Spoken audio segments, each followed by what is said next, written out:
morning. Welcome to week number 4, lesson number 7 for The Call of the Wild by Jack London.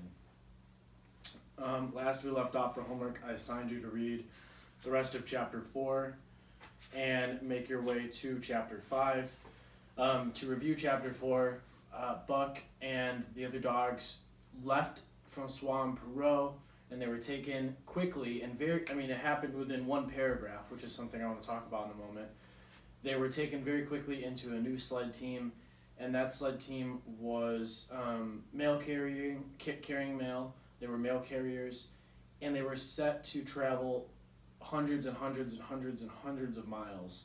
And it was very difficult work because the mail was really heavy.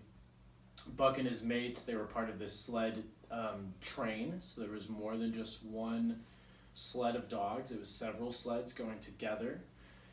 And at the end of the chapter, one of Buck's good friends, Dave, got sick and unfortunately he tried his best to work with the team as long as he could, but at the end of the day, he was no longer strong enough, so he was kind of left behind.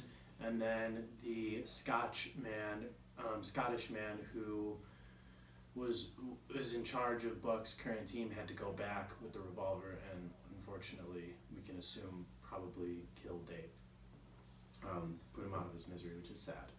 But we do get at least through the solace of knowing that Dave pulled, as his heart desired, he pulled in the sled team up until his last day, and the owners and the runners of the dogs knew that that's what Dave wanted and what would be good for him, and so they found the mercy in their hearts to let him do so, even though it was hard to watch him suffer. And when he ran out of strength, it was time. To go back to the original part, I mentioned I would revisit where Perrault and Francois leave Buck. It's very interesting for me. It's on page 45, and it says, it was a record run. Each day for 14 days, they had averaged 40 miles. For 3 days, Perrault and Francois threw chests up and down the main street of Skagway and were deluged with invitations to drink, while the team was the constant center of a worshipful crowd of dogs, dog busters, and mushers. Then 3 or 4 Western bad men aspired to clean out the town, were riddled like pepper boxes for their pains, and public interest turned to other idols. Next came official orders. Francois called Buck to him, threw his arms around him, wept over him. And that was the last of Francois and Perrault. Like other men, they passed out of Buck's life for good. So within 4 or 5 sentences, one small paragraph, Francois and Perrault are just gone. This is a really interesting way for Jack London to tell a story.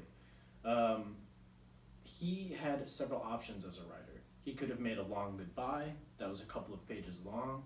He could have dedicated a whole chapter to the splitting of Buck and Francois and Perrault and really made it a heartfelt endeavor. Instead, it's one of those things where if you aren't paying close attention, you almost miss it because it happens so quickly. It's in the blink of an eye. This very, very, very quick rendition, 1 paragraph long, of a large cataclysmic event in Buck's life, which is the separation from his good drivers, Perrault and Francois. This quick version of it is meant to imitate the quickness of the reality as it hit Buck. In Buck's life, this wasn't a slow goodbye. It wasn't like he had time to say goodbye to Francois and Perrault, time to maybe have a few nights off of work, just relaxing with them, time to know that they were leaving and to begin his goodbyes. Instead, it really was instant in Buck's life. They were there one day, then suddenly orders came, and that was it.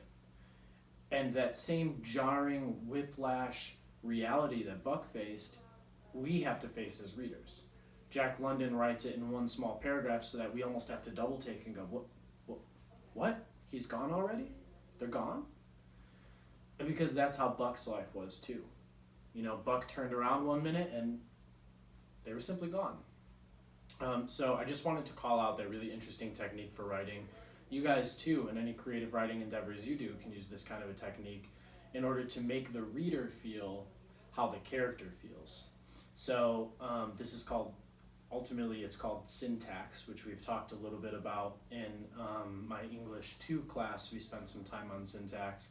And for the rest of you guys, syntax is the way that paragraphs and sentences are set up, based on like how many periods they have, how long is the sentence, how many commas are in there, how many sentences are dedicated to a certain part of the story. This structure of a story inside of a book, which is called syntax, can really help your cause if you know how to use it.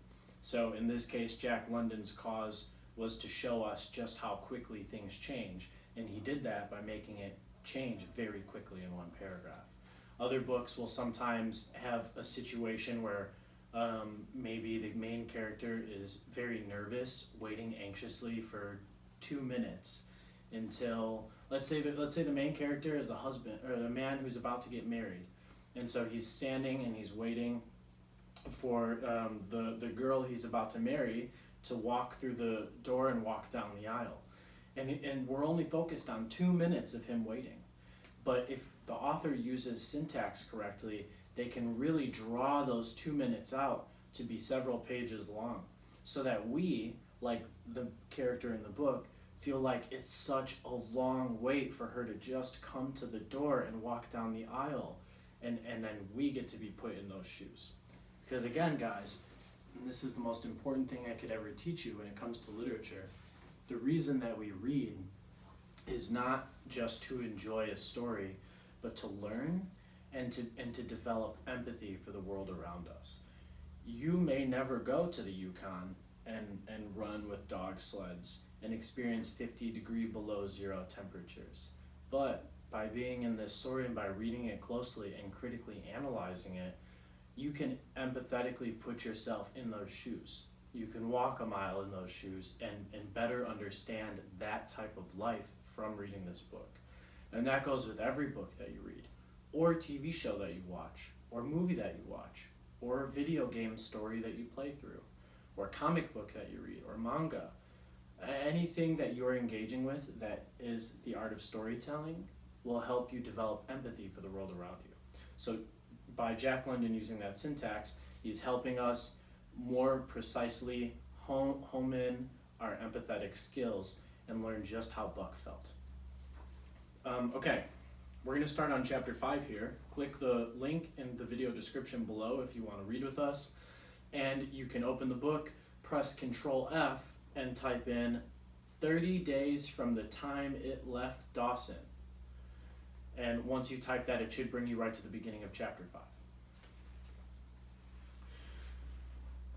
30 days from the time it left Dawson, the saltwater mail with Buck and his mates at the fort arrived at Skagway. They were in a wretched state, worn out and worn down.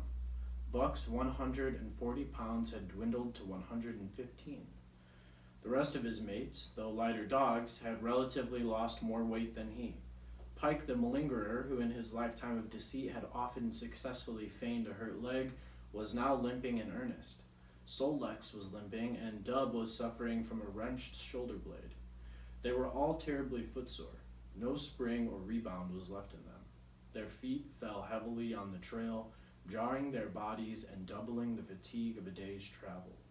There was nothing the matter with them, except that they were dead tired. It was not the dead tiredness that comes through brief and excessive effort, from which recovery is a matter of hours, but it was the dead tiredness that comes through the slow and prolonged strength drainage months of toil. There was no power of recuperation left, no reserve strength to call upon. It had been all used, the least bit of it. Every muscle, every fiber, every cell was tired, dead tired, and there was reason for it. In less than 5 months, they had traveled 2,500 miles, during the last 1,800 of which they had had but 5 days rest. That's a lot. 1,800 miles with only 5 days rest. 1,800 miles is very far. It's most of the way across the United States. In fact, if you went from where we live here in Arizona all the way to Wisconsin, that's about 1,800 miles. So imagine going all the way to the other side of the United States by foot, running by foot. You're running, and you only get to rest for 5 days. That's a lot of work. When they arrived at Skagway, they were apparently on their last legs. They could barely keep the traces taut, and on the downgrades just managed to keep out of the way of the sled. "Mush on, poor sore feets," the driver encouraged them as they tottered down the main street of Skagway. "This is the last. Then we get one long rest, eh? For sure, one bully long rest." The drivers confidently expected a long stopover. Themselves, they had covered 1,200 miles with 2 days' rest, and in the nature of reason and common justice, they deserved an interval of loafing. But so many were the men who had rushed into the Klondike, and so many were the sweethearts, wives, and kin that had not rushed in, that the congested mail was taking on alpine proportions. Means that there's a lot of mail to deliver. Also, there were official orders. Fresh batches of Hudson Bay dogs were to take the places of those worthless for the trail. The worthless ones were to be got rid of, and since dogs count for little against dollars, they were to be sold. 3 days passed, by which time Buck and his mates found how really tired and weak they were. Then, on the morning of the 4th day, 2 men from the States came along and bought them, harness and all, for a song. The men addressed each other as Hal and Charles. Charles was a middle-aged, lightish-colored man with weak and watery eyes and a mustache that twisted fiercely and vigorously up, giving the lie to the limply drooping lip it concealed. Hal was a youngster of 19 or 20, with a big Colt's revolver and a hunting knife strapped about him on a belt that fairly bristled with cartridges. This belt was the most salient thing about him. It advertised his callousness, a callousness sheer and unutterable. Both men were manifestly out of place, and why such as they should adventure the north is part of the mystery of things that passes understanding. So, quickly, we have an examination of these 2 new characters, Hal and Charles, who don't seem to belong in the area that they're in. They seem to be a little too made up for this actual situation. What I mean by that is people who are actually going through and driving sled dogs in the Yukon are generally not very well put together. They're just wearing things that will keep them warm, and they have the bare necessities in order to survive, because that's what the wild needs. These 2 men, Hal and Charles, they seem to reek of civilization. And what I mean by that is they have the equipment that might be needed if you were to go on a long hike in civilized society. Like if we were all as a class to go on a long hike from here to Flagstaff. Now that's a pretty long hike. We would probably, bring a lot of cool extra things with us, like little lanterns that had gas lights, or little pocket gas stoves for cooking and boiling water, and maybe big backpacks full of things and stuff like that. Now, if instead we were going to go and hike from here to the tip of Canada, we probably wouldn't be bringing so much extra stuff. We'd probably bring just the bare necessities. So these men don't seem to really know what they're in for, and the narrator realizes that. Now, in this portion, for homework, I want you to look at the description of Hal and Charles. And I want you to answer this question for homework. Who is the person examining Hal and Charles in the story? Sometimes we get narration directly from Buck. We get to see what Buck thinks of somebody. We get to see what Buck thinks of a situation. We get to see what Buck thinks of himself. In this case, maybe it's Buck examining Hal and Charles. Maybe it's someone else. Who do you think it is? So that's your homework, okay? Reread that part, the paragraph that explains Hal and Charles, and who decides that they're manifestly out of place? Who decides that they look watery-eyed, and that the drooping lip looks limp? Who decides all of these adjectives and descriptions?